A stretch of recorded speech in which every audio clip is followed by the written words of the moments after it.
Hello, I would like to welcome you to today's webinar, Increase Savings and Other Benefits in Offshore Outsourcing by 25 to 30%. My name is David Goodstein, and I'm a webinar coordinator for the Outsourcing Institute. It is our pleasure to be co-host of today's event. Before we begin today's session, I'd like to quickly tell you a few tools throughout today's session you can use at any time. We encourage you at any time to submit your questions to today's speakers. To do so, submit your questions in the questions box, type your question in the space provided, and click the submit button. Today's webinar will be recorded, and you will be receiving a follow-up email in approximately 2 days with a link to the recorded webinar and the presentation slides, as well as the contact information for the speaker. The presentation slides will also be available at outsourcing.com if you choose to go there. So I would first like to say a few words about the Outsourcing Institute for those who aren't familiar with us. The Outsourcing Institute is a professional association dedicated to providing independent best practices, tools, roadshow events, and networking opportunities for all forms of outsourcing. Located at outsourcing.com, we have 70,000 members globally. OI specializes in providing low-cost and no-cost alternatives for outsourcing buyers in need of RFP tools, vendor selection assistance, training, as well as general support and coaching. For those in this market, we offer an array of very targeted sponsorship and promotional opportunities.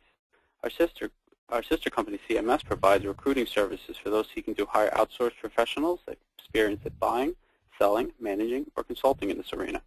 Our contact information is at the bottom of the screen for those who have any questions. So before we continue, I'd like to say a few words about the upcoming event we have for the Outsourcing Institute. We have the Wall Street Tech Conference show, which will be on March 13th. We'll be covering what is known as T5, which includes sourcing, cloud computing, big data, mobility, and security and compliance. To find more details, please visit us at outsourcing.com. I'd like to introduce today's speaker. Today's speaker is Sath. We've done a lot of webinars with Sath in the past, and he's the greatest at this. And I'd like to now turn it over to Sath.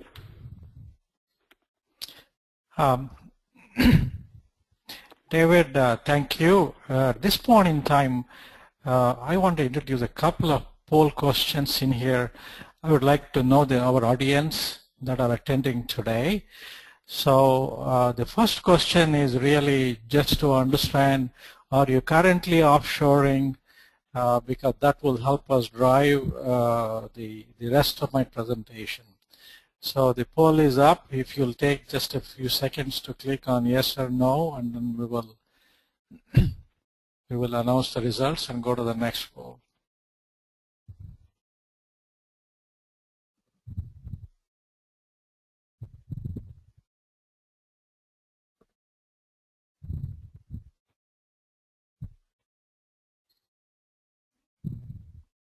Oh, a large majority of 92% of you are actually offshoring. That is great. The material that I'm going to cover will definitely be of interest to you guys to figure out how best you can improve, get more value from your offshoring. And those people who aren't outsourcing today, which are really 8%, the information would be useful to you in terms of how you could set things up and what to watch out for, what are you to consider and go into offshoring one of these days. Let's go to the next poll, please.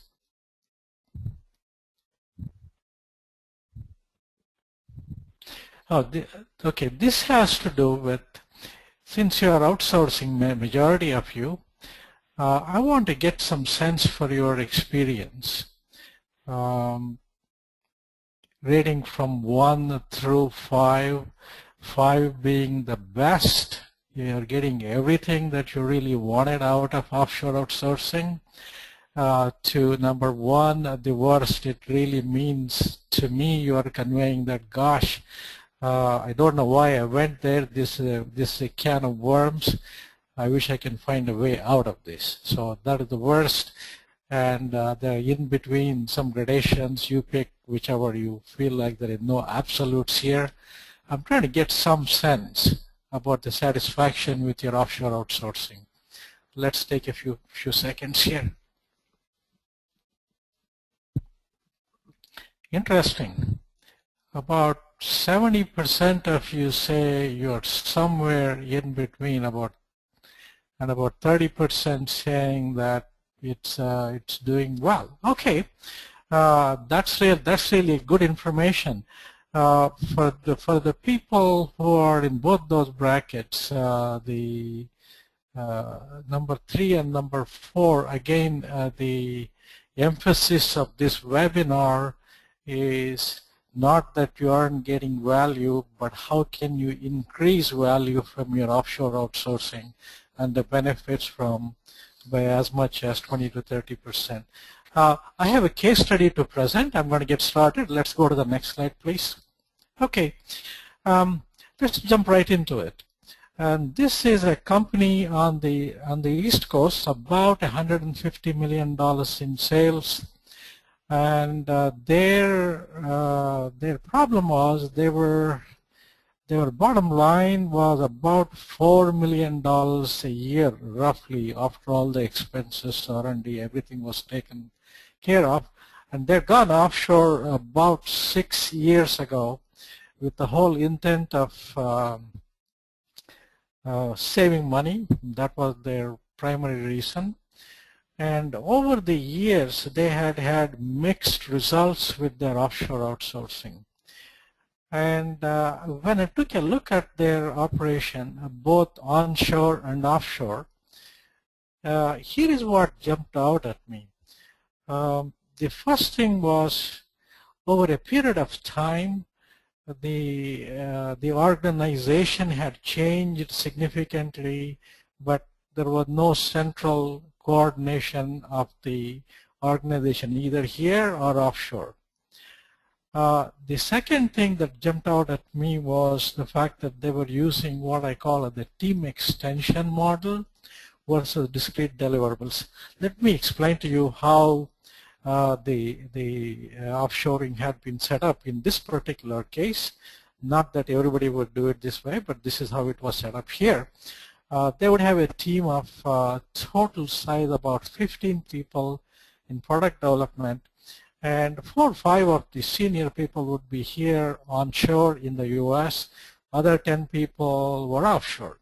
So the manager in charge of the team was constantly coordinating on a daily basis what happened between here and there, daily phone calls back and forth, daily emails back and forth. And that was really exasperating for the manager. And I very quickly pointed out that, hey, this is really a no-win model. I've seen this time and time again in the last 20 years. This really does not work.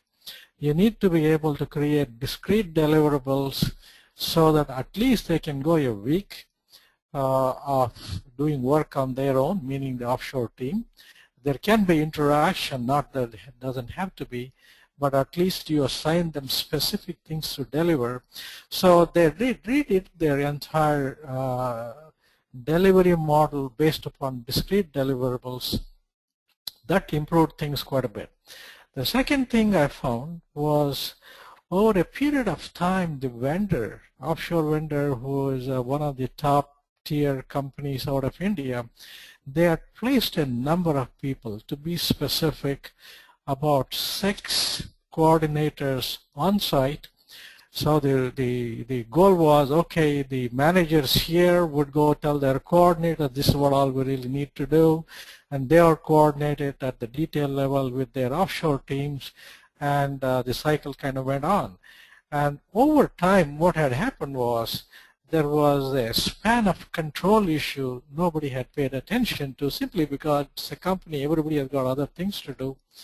And what had happened initially, one coordinator was coordinating about 25 to 30 people offshore, but due to a range of reasons, the offshore team had shrunk, but the number of coordinators still remained at 6. And when I went and looked at it, I found that one coordinator was more than adequate to coordinate all of the work that was being done by the offshore teams. I'm not saying teams. So what happened here was we not only went from team extension to discrete deliverables model, and we collapsed the number of offshore coordinators. Just those two moves alone saved this company about $500,000. Recognize that on-site personnel staff cost, even though they are from a vendor, they are pretty close to equal to what you would pay a regular employee. So if you look at the bigger picture, this company was realizing about a $4 million P&L run rate annualized, and they were able to realize roughly $500,000 by this one thing alone, and that gave them a significant boost. $500,000 may or may not sound like a lot, but for a company that's making $4 million, $500,000 in savings was quite big from their point of view. And then we did a number of other things. I'm giving you a quick highlight here, but they were able to improve the bottom line quite a bit based upon this. Let's go to the next slide, please. This is another case study I want to talk to you about. Again, software company. These guys were in customized solutions business. They had a product, and each time they would go, when they provide a solution to a customer, very heavy customization required. So what that did mean? That really meant that they had to rapidly ramp up their staffing locally here. And somebody 5-6 years ago had the bright idea, well, let's go offshore, and maybe it's going to be cheaper for us to go do this offshore, ramp up and ramp down. Sure enough, but they were using the traditional approach. What do I mean by the traditional approach? This is, you have, say, 20 people with a certain level of experience, 4 to 5 years or 6 years or whatever. You found people with a similar experience offshore, and it is simply what I call wage arbitrage. You move the jobs offshore, and people's functions remained exactly the same, and you simply did it hopefully at a cheaper cost. That was okay, except that what was happening in this particular case, this was a very complex product, which meant that each time they needed to recruit people, because of the fluctuating demands, they needed to invest in training. The training meant that probably at least 2 months worth of solid training, at which point in time they weren't really being productive. So not only was it costing people time from the vendor side, but it was also costing training time for my client.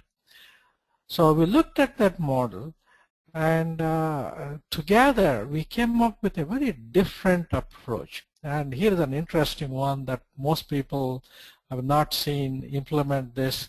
We restructured the way that they were offshoring. What did that mean? It really means when we studied the deeper dive into the projects, we found that the offshore, we didn't have to have 20, 30, 40, or 50 people with all the same level of experience. We only needed about 10 people offshore with deep experience, but the rest of the functions were really report writing. We restructured the team so that we always kept 10 people constant, and we trained them once. So training time was minimized. But what also happened was these report writers, we could recruit them quickly, train them in a couple of days, and when the customization jobs went away at my client site, we then did not retain those same people offshore. They didn't need to be there. So this gave them the ability to have a really flexible staffing model and at the same time keep their costs under control. So what it did was, this was really not only flexibility, this was a growth strategy for the company using global resources as one of the strategies for their use. Okay, so that's case study number 2. Let's go to the next slide, please.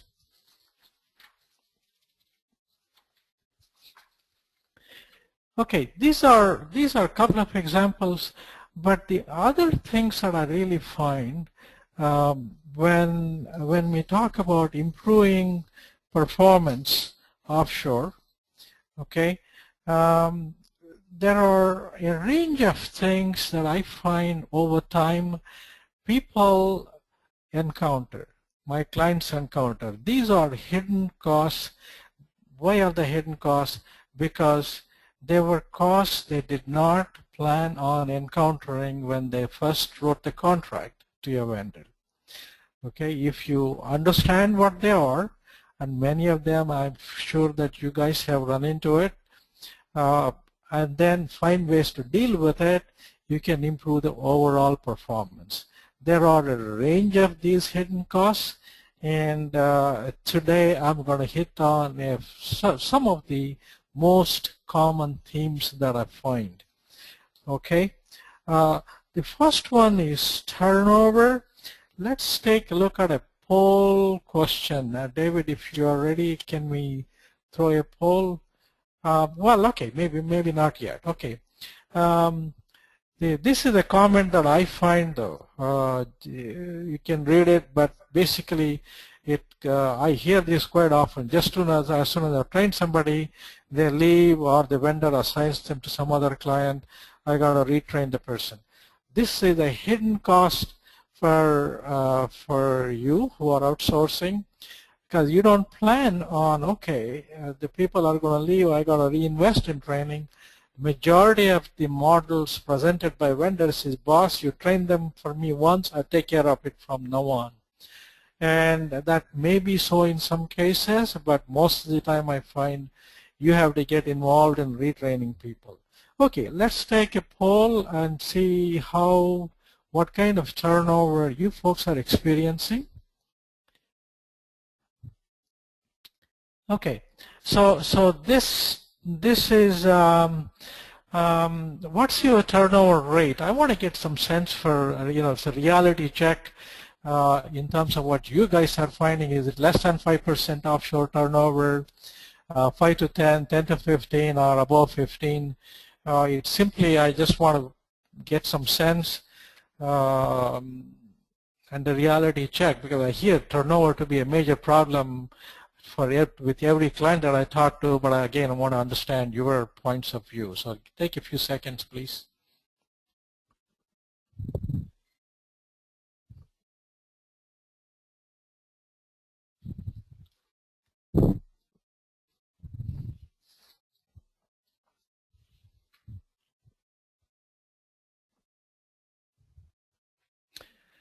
Wow, 5 to 10%, 40%. So it is about 10% for better than half of you. That is 60%.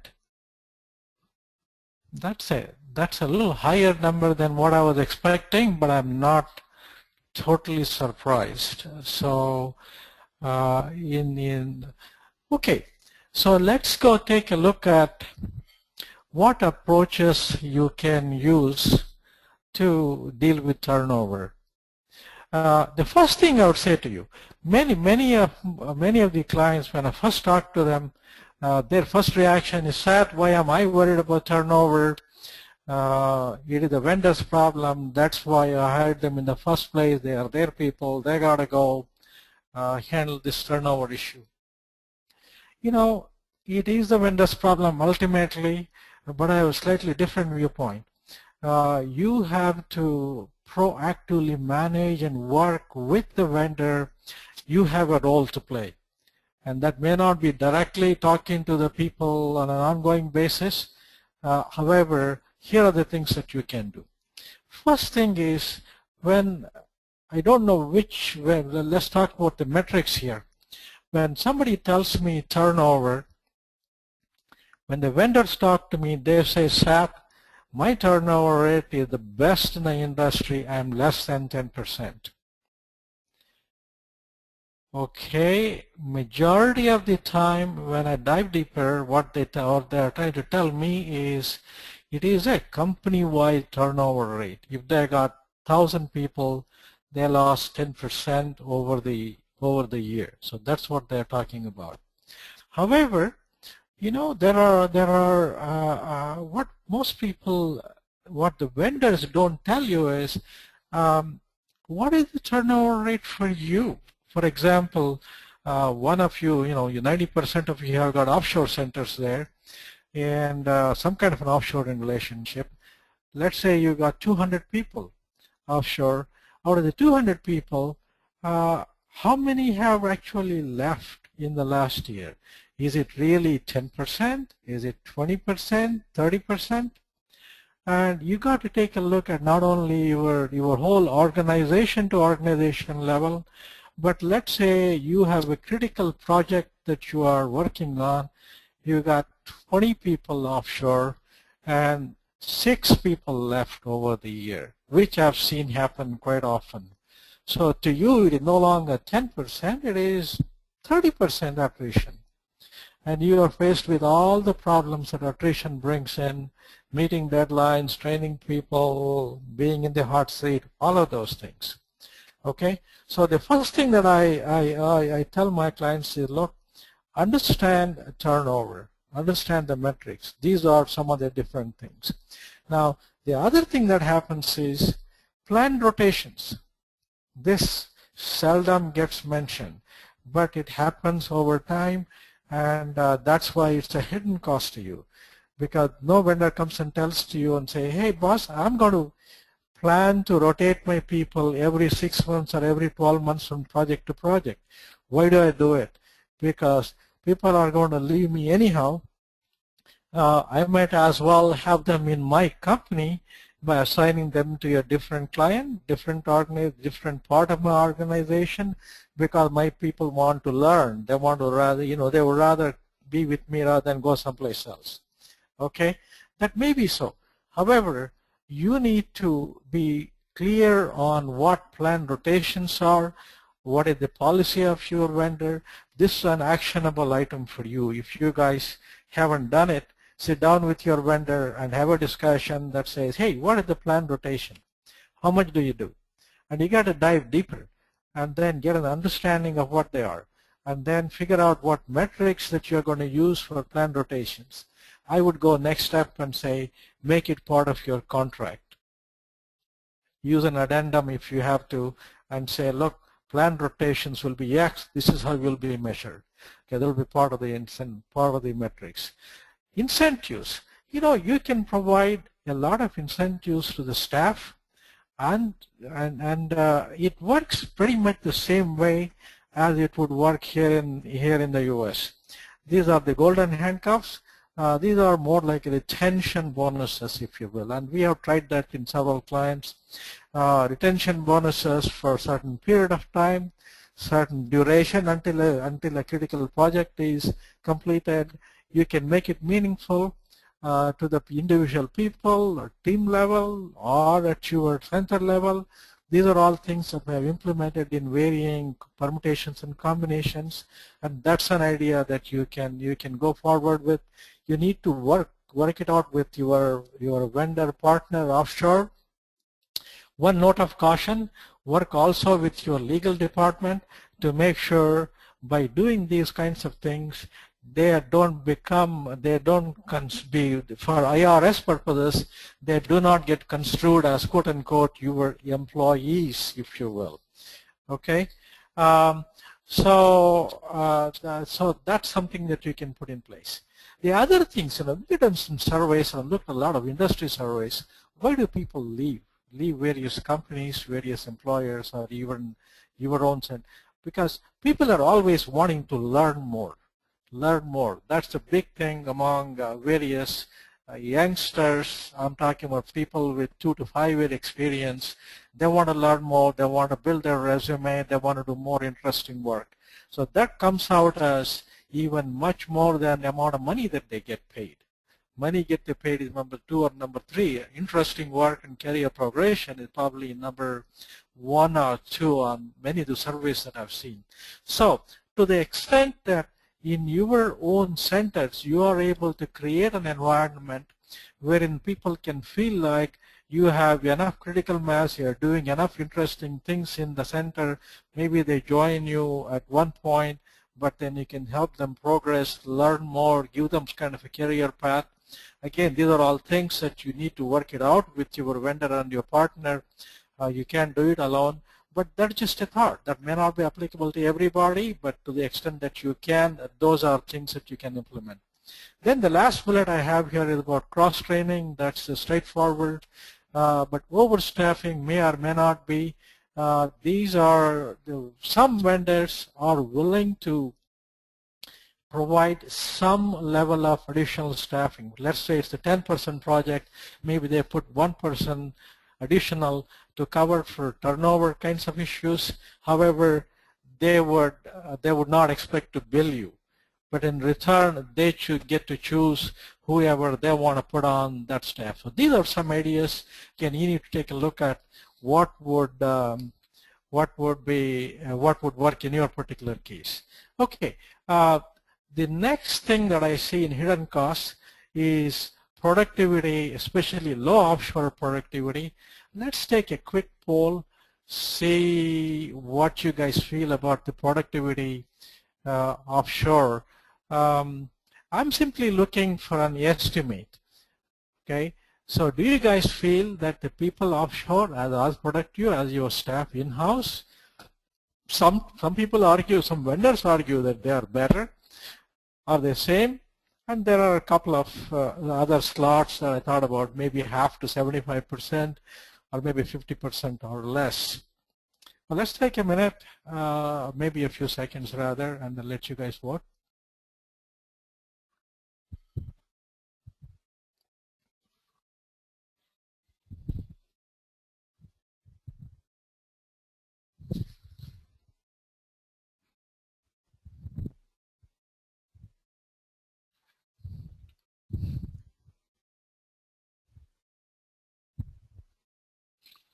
Wonderful. There are some people who find that it is better, same about 9%.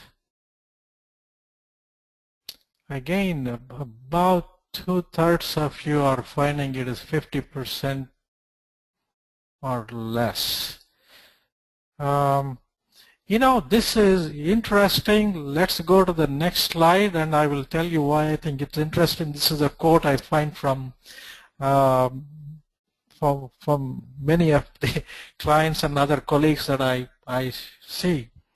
They're simply saying, my staff in the U.S. can do the work of 2 people offshore. And implied in that question is, why in God's name are you going offshore to start with? Because if it takes 2 people and I got all this other overhead to manage, show me the money is sort of the question that many people ask. And you know, even in this poll, we are finding that many of you, if not all, the majority of you are in that same boat. Let's go see. You know, that's what's happening in the industry. Lots of reasons why. But let me give you some approaches on how to address that. Okay, this is not a comprehensive everything there is to do, but these are some common ones that I find. Okay.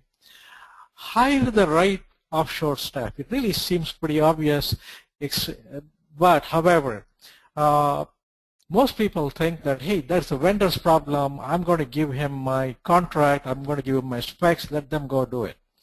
You know, it's what I'm finding is, or what I have found in the last 20 years of working in this field is that people who are much more proactive, more involved, they have less problems. They can get more value out of it. So one of the key messages to you is you got to get involved.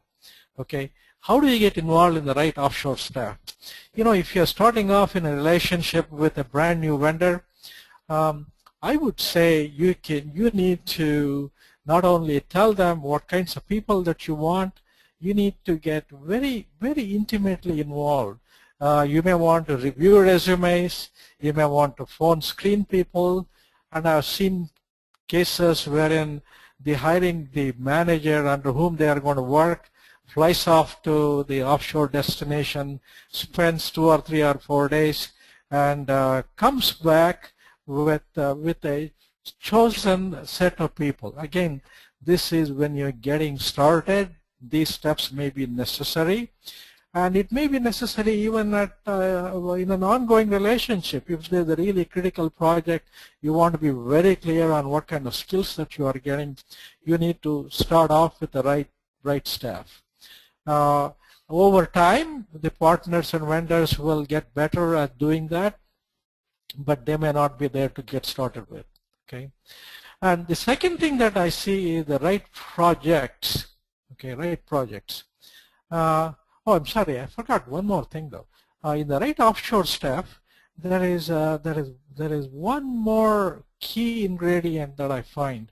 Not only the individual people, what I find in the industry is the mid-level management. I'm talking about project managers and maybe one level above. The experience level, since it's been a high-growth industry offshore, is really mixed. So you need to make sure that your project manager, who is going to be ultimately responsible offshore to implement the stuff that you're giving them, is really conversant not only with the technical aspects, but the management aspects as well. I find that a very mixed set of skills, meaning some are really awfully inadequate, some are okay, some are good, but I'm finding that it is better than half of them require some level of help in that area. So take a look at your staff offshore, not only the individual contributors, but much more the project managers, technical leads. They can make or break you in terms of how successful this whole thing works out for you. Okay, so right projects and right structure. I think that the right structure really alluded to that one. Right projects. You know, people send off projects quite often. Again, not always. Initially, at least, hey, I don't want to do this. It is work that nobody here wants to do. I'm simply going to offshore it. That may be okay initially to test the waters, but it doesn't work over the long haul because people are people. You want to get them motivated. If you are doing maintenance only, make sure that you got the staffing there and expect some level of attrition because there are lots of opportunities offshore as well. There are other issues that come up because of that, but you need to make sure that's one. The second thing is, supposing you're doing GUI projects offshore, you know, that requires a whole lot of user interface skills and implied understanding of what the context is and what the cultural things are, and no amount of studying is going to get that. You got to have lived it. You got to know what that is. You got to be a part of the culture. So be careful in how you select projects, and select more projects that are much more discrete. And again, this depends upon the longevity of the relationship, and do people there understand the context? Can we help them understand the context, which is one of my bullets here, and then to provide them meaningful incentives, and I talked about those. Okay, so let's see here. What next? Let's go to the next slide.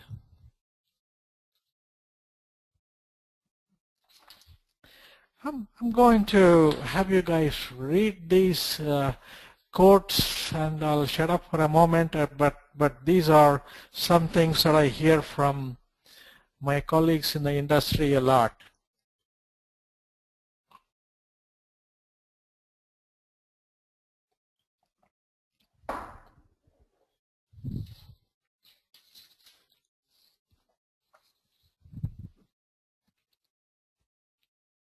Okay, hopefully you guys had enough time to glance through these quotes.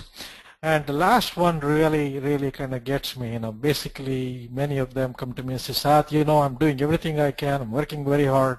I simply can't rely upon what the heck these guys are telling me. Why can't they just simply say they can do it? Okay. So let's go to the next slide, and I'll give you some approaches on how to deal with it. You know, it isn't that people offshore, regardless of which particular country you're talking about, and this particular problem is more prevalent in what I call high context cultures. India, China, and some of those countries come to mind. It isn't that they're really lying to you. It's part of the culture.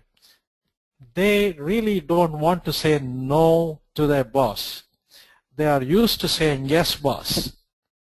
And I can tell you stories after stories after stories, how many times I've sat people down and said, okay, really, you really believe you can do that? I said, absolutely. They say, absolutely, yes.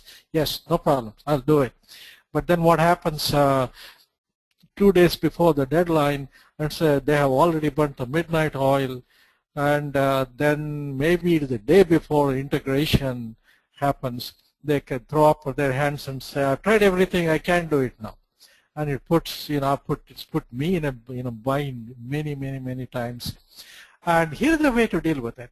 Look, understand that cultures are different someplace else. Over time, this may not be a problem. Everybody understands everybody, and people offshore will be willing to tell you, hey, I can't do this because whatever. But at least initially, what you get is what I consider a happy talk, meaning that they want to make you happy by talking, saying yes.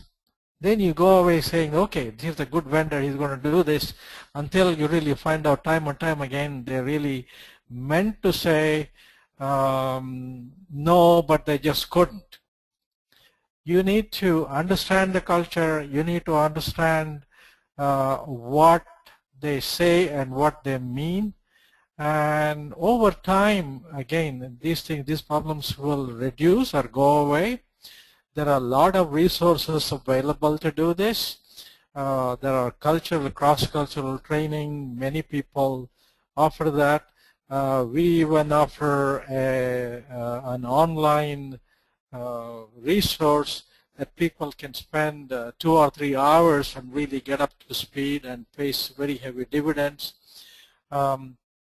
But there are quite a few resources available to understand cross-cultural issues and communicating how to work with people. Okay, and the next thing is you are dealing with people 10,000 miles away sometimes, right? Or 8,000 miles away, whatever the case may be, remote places from where you are. So you can't have water cooler conversation. And you got to make sure that your processes are really crystal clear. What do I mean by that? You have a very clear idea about how often you get status reports, how well those status reports are written. I even use a very simple technique when I have a telecon with people. At the end of the day, I used to make up a list of action items and send it to them, but I've gotten much wiser now, and I tell them, hey, look guys, we have had this call for 1 hour. I want you to send me a summary and action items of what you need to do and what I'm supposed to do. You'd be really surprised how often it comes back with maybe a third of the items I thought should be there were missing. So that's a good simple technique to get them into, and that is just a very simple thing that you can do. But from there, you need to manage escalation processes, and how do they get supported? How do you support them? What are the escalation processes? Offshore, onshore, these are all part of managing offshore. Okay, don't have the time to go into all of the details here, but the idea, you get some ideas here as to what you need to do to get there. Okay, vendor capabilities. Quite often, I just had a recent client here. They have been offshoring for 2 or 3 years, and suddenly they are finding lots of problems with that particular vendor. They weren't having. Several things happen.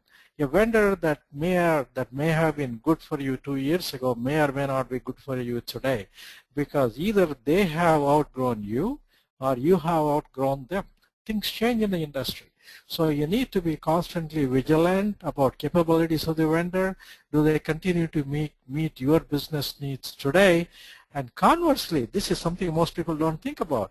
Do you meet their business needs? Okay, these guys, many companies offshore that I used to know 20 years ago, they are 2,000 or 3,000 people, and the companies that I work for were really major clients of them. And then now we have 100,000 people. The same company, unless we also had grown so much, which we did, may not be as important to them. So you don't get the same attention. So that same vendor may or may not be as good for you today. So again, take a look at those things. Okay. I have a case study to go into. Next slide here. And before I do that, I want to get your perceptions on a couple of issues. Poll. Okay. This is about your offshoring model. Are you using a time-based per hour, per month, whatever it is, but at the end of the day, you are hiring n number of people and they are paid by head count? Or are you using time-based plus they have to deliver some results? Maybe that's sort of a hybrid model. But there are some companies that I am seeing they are really going to results-based only. And there may be other models. I don't know what they are, but I just threw that in there to give you flexibility to say other. Take a few seconds here and click on which of these apply to your case.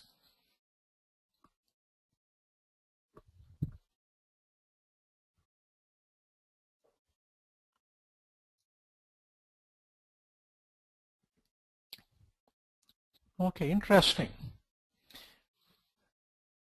Time-based plus tied to results. That's very good. Better than half of you are not only time-based but going for results. Okay, that's excellent. Okay, so I'm going to the next case study actually reinforces that time-based plus tied to results. In fact, in this particular case, let's just go ahead and go to the next slide, David. This is a case study.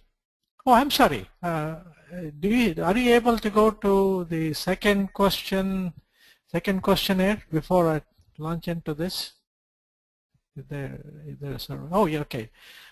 All right. So this is the other question I want to get your feedback on. Do you believe that your goals and your vendor's goals are aligned? This may sound like a strange question, but the next case study will tell you more about it. Do you believe that your business goals and your vendor's business goals are the same? For example, your business goals may be, hey, I want to cut costs out I want to cut my overall costs by going offshore. I want to use as less number of people at the least cost. So that may be your goal. But how many do you believe that both of you are aligned? So let's take a moment.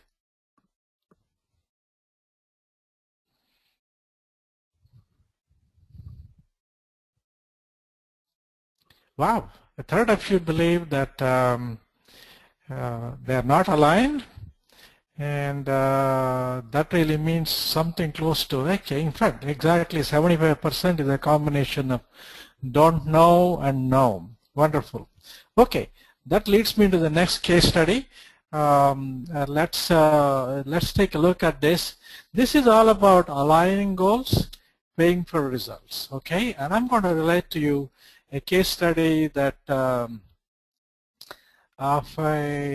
this is actually a pretty large company, and this is a tax support application. And what they did was in year number 1, what they did was to go offshore and hire something like 100 agents. And they went the typical model, time-based, and we are paying for number of people that we have hired, and they put in all the usual things for efficiencies, right?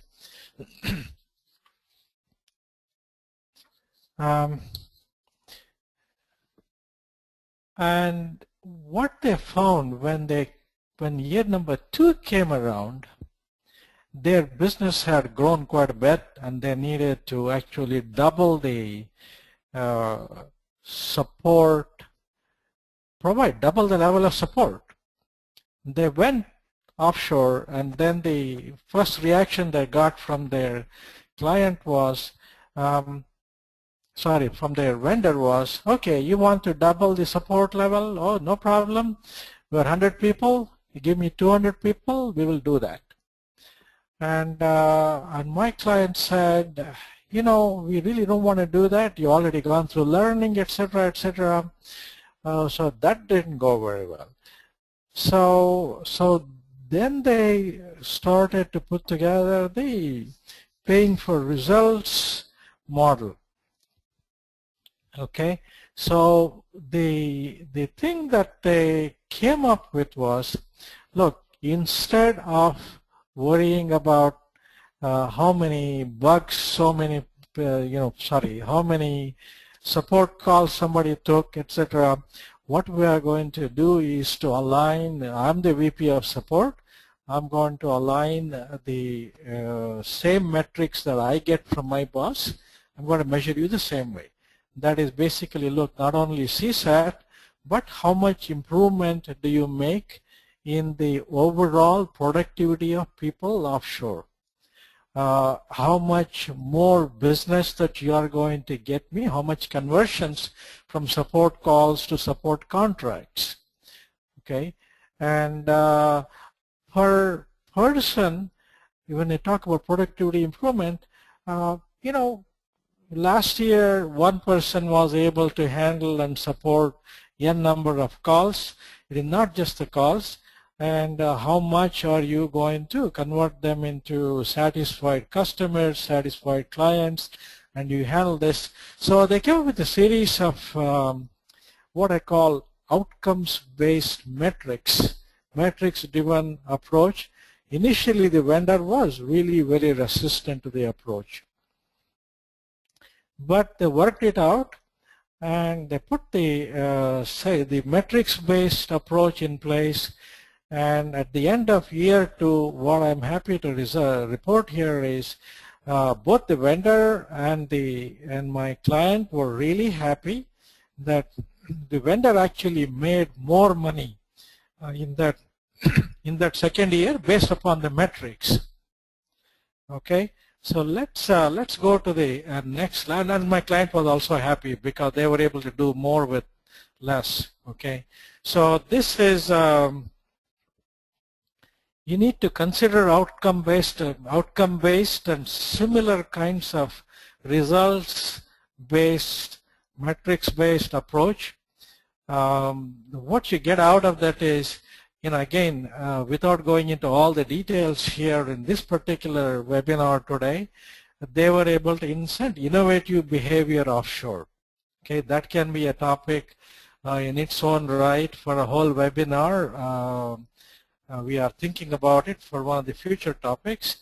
Now, there's a potential for higher benefits, and the big thing was both the vendor and my client were working on towards the same goal. That is the goal of reducing costs, improving customer satisfaction, all of those, because simply transferred those same metrics to them, and they were working together as a team. Okay, so challenges, there is vendor resistance, and developing the right metrics is not easy depending upon what part of the organization you are at, and the roles, responsibilities, all that need to be thought through. It is not easy, but it is not really hugely complex. We've been able to do this, 2 to 3 weeks, let's say 2 to 3 weeks. Put together and take a look at this, talk to the vendor and all of that, but those things need to be thought through. But at the end of the day, this thing creates more innovative behavior. What does that mean in terms of the overall goal of this webinar? Improve your benefits by 20 to 30%. In this particular case, case study, they went far beyond 20 to 30% in terms of benefits improvement just by using this approach, outcome-based metrics. Okay, Let's go to the next slide. Let's kind of pull this thing together. I've been talking about different case studies and various ways to identify hidden costs and eliminating them. But if you look at the big picture, how do you go about improving benefits from offshore outsourcing?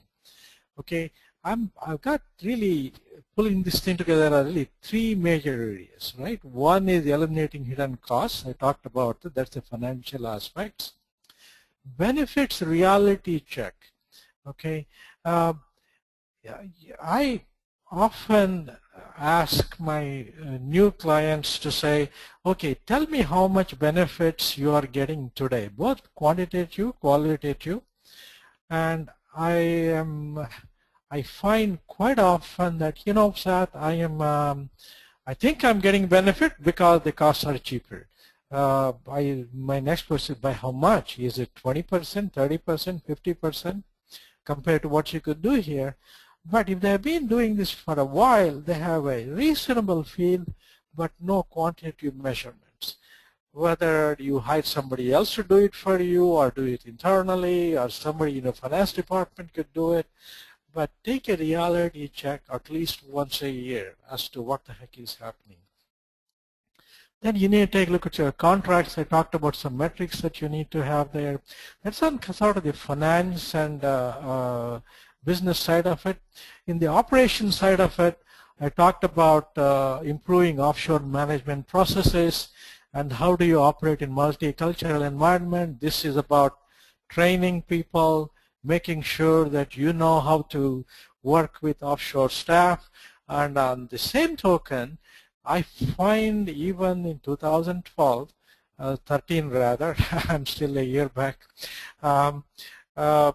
many vendors offshore don't quite know how best to work with US or other Western customers. That is changing a lot in big corporations, but it is again spotty. You need to make sure that the staff that you're dealing with is very well versed and they know your priorities. They know what you mean by ASAP. You really mean what the heck that means. Okay, those are kinds of things, and we're operating in multicultural environment. You may need to train some or all of your own managers, and that may be true of your vendors as well. From a strategic point of view, I talked about outcome-based. There's a whole lot more at the detail level to it, but conceptually I covered what outcome-based could mean to you. There are other strategies. There is rural offshoring. This is both rural offshoring in the U.S. There are a lot of cities around the U.S. with much less cost structure compared to major metropolitan areas, and there are a number of companies that have sprung up. You may not have to absolutely go offshore, and this is especially true of support, if you will. There are pros and cons and all of that, but you may want to think about that. At the second level, rural offshoring is happening even offshore. Sorry, I meant to say rural outsourcing here as opposed to rural offshoring in the strategy. Rural offshoring is also happening. People are moving from major cities to the second and third tier cities in places like India, where some of the problems that you see, the attrition and even high costs, are not there, but that is not for everyone, not for every project. You may want to consider hybrid approaches in those kinds of situations. If one of you are interested in that, send me an email. I'll be happy to respond with specifics of what that could mean. Insourcing. Frankly, maybe you thought of offshoring as a good way to address some needs a few years ago, but I submit to you, you really need to take a look at your project stack at least annually and figure out, do you still want to leave it offshore? Maybe you want to bring it in-house. So how do you do all this? The conduct an assessment. I advise my clients to maybe start doing one assessment first, and then they repeat assessments maybe at least once a year, but that doesn't, the second part doesn't take as much time as the first one. And these things can be done, we have done that for clients between about roughly 3 to 4 calendar weeks for most sized companies. And out of that comes an assessment, out of an assessment comes a series of opportunities / tasks. You need to prioritize them, what it is that means to you. Then you need to develop a roadmap as to how we can go about implementing it, and then go to implementation. Quite often, the big thing I want to point out to you here is majority of these approaches, ideas, they don't necessarily consume additional capital. They will consume bandwidth, they may consume people's time, they may need to be reorganizations in ways that you do it, but those are all hugely not capital intensive per se. Okay, so this is kind of a big picture, how you go about improving benefits from your offshore outsourcing. Okay, David, let's go to the next slide. I think we are, okay, we are into Q&A. Yeah. So at this time, we're going to open up to some Q&A that you submitted during the presentation here. David, any questions? I'm going to...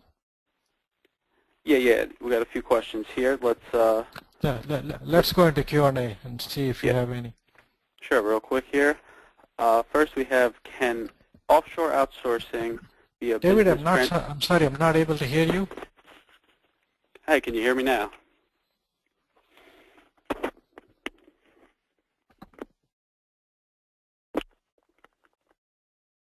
Can you hear me? Hello?